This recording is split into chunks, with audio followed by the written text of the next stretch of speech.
Olá pessoal, passando por aqui para trazer um pequeno comentário da palavra de Deus. Está lá em João capítulo 9, a passagem do cego de nascença. Depois que Jesus fez o lodo com saliva e terra, passou no olho dele, mandou ele lavar lá no tanque de Siloé, ele lavou e voltou vendo. E aqueles incrédulos fariseus começou a fazer uma investigação para investigar o milagre. Você vê quando a pessoa é incrédula, como é que o caminho que ela toma. Investigar o milagre. E começou a fazer perguntas para ele, ele respondeu tudo. Mas eles não acreditaram que ele era cego e foi curado. Então mandou chamar os pais deles. Eles chegaram e falou: ó, esse aí realmente é o nosso filho e ele realmente nasceu cego. Agora, quem abriu os olhos dele e como que ele passou a enxergar, isso nós não sabemos não. Estou dizendo com as minhas palavras, né?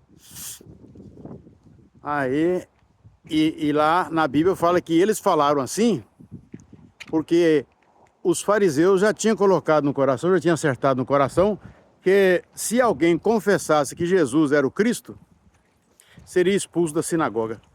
Agora você vê se tem base. Eles não estavam esperando o Messias não viria para eles, e agora, só porque o Messias não veio do padrão deles, do jeito deles, então eles rejeitaram ele por isso. Passou a odiá-lo, passou a invejá-lo, porque não era segundo o padrão deles, o padrão de comportamento, o jeito deles. Sabe como? Estava diferente. Então assim não serve para nós. Rejeitou o Messias. Deus que me livra. Isso acontece até hoje, meus irmãos. E eles mesmos que foram responsáveis para crucificar o Senhor Jesus, porque o Senhor Jesus não agia nos moldes dele. Sabe como? Agora você veja bem. Se a pessoa não é igual o outro, pensa um pouquinho diferente, se não está de acordo com os dogmas daquela religião, aí a pessoa é rejeitada. Aí o perigo da religião é esse aí, ó. O perigo da religião, não do cristianismo, porque isso não é cristianismo, isso é religião. Outro dia eu tive um sonho, eu estava dentro de uma sala de aula e a sala de aula era muito grande, eu não via nem o fim dela, sabe? Lá para longe assim, só via que era fumaça. E as pessoas estavam debatendo muito dentro da sala de aula, uns com os outros. E aquele que estava lá na frente, numa mesa grande branca, que era o professor, perguntou para mim. Eu estava do lado dele, assim, de frente para ele, mas não de frente para o fundo da classe, mas de frente para a mesa dele, de lado. E ele perguntou para mim o que era aquilo. Vocês estavam debatendo, era coisas importantes ou é só defendendo posições?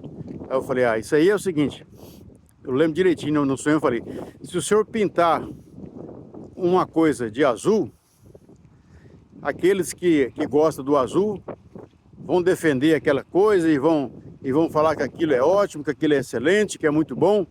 Mas se você pegar aquela mesma coisa e pintar de vermelho, aí eles já vão falar contra, que aquilo não presta, que aquilo é ruim, que aquilo é falso, entendeu? Então isso é partidarismo.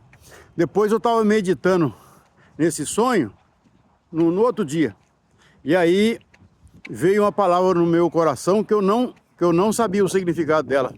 É sectarismo. Eu fui pesquisar o significado dela.